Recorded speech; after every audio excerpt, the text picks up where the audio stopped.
그렇게 통과된 유신헌법의 내용을 보면 가관입니다. 왜 가관이냐면 유신헌법은 해당 지역구에서 국회의원을 무조건 2명을 뽑을 수 있어요.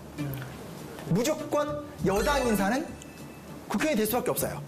왜냐면 이제 유력한 정당이니까 1등을 못하더라도 2등을 할 수 있잖아요. 그러니까 선거가 딱 끝나고 나면 국회의원의 3분의 1은 2등을 했던 사람들이 다 국회의원이 되어 있는 거예요.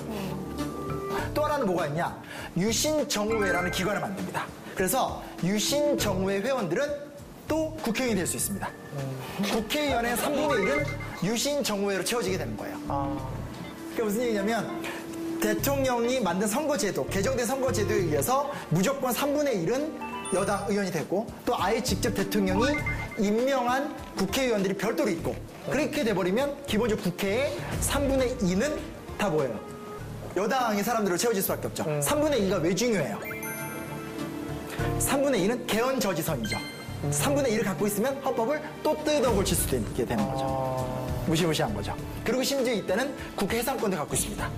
그러니까 국회의원의 3분의 1을 임명하고도 혹시 모르니까 해산까지 시켜버릴 수 있어요. 그리고 대통령을 국민들이 직접 뽑는 게 아니에요. 통일주체국민회의라고 하는 회의기관에서 대통령을 뽑게 되는. 근데 그 통일주체국민회의 의장이 대통령이에요.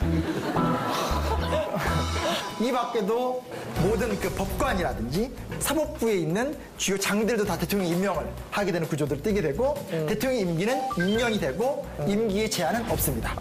무제한입니다. 무제한이라니. 무늬만 민주주의 국가가 되는 어떤 그런 상황인 거죠. 헌법재판소 같은 것들이 제대로 운영이 됐던 적은 없고요. 헌법재판 같은 것들은 뭐 애초에 존재할 수도 없겠죠. 그래서 이 통일주체 국민회의 투표를 보면 한 3,000에서 4,000명 정도가 참여해서 다 투표한 다음에 1명 정도 기권이 나옵니다. 그래서 이제 뭐라고 얘기하냐면 북한은 만장일치인데 우리는 만장일치 아니다. 민주적이다. 뭐 이렇게 얘기하면서 했었던 아주 극악스러운 상황이 진행이 되었다라고 볼 수 있는 거죠. 그래서 사실은 유신헌법이라는 것이 그만큼 힘들었었던 시간이었고요.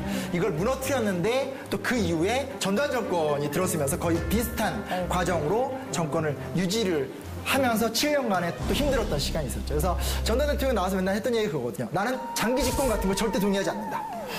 딱 한 번만 한다. 2번 같은 한 번, 7년. 근데 그 이후에 6월 항쟁을 통해서 비로소 우리가 이것을 이제 무너뜨리면서 오늘날 우리가 갖고 있는 소중한 헌법을 갖게 되었다.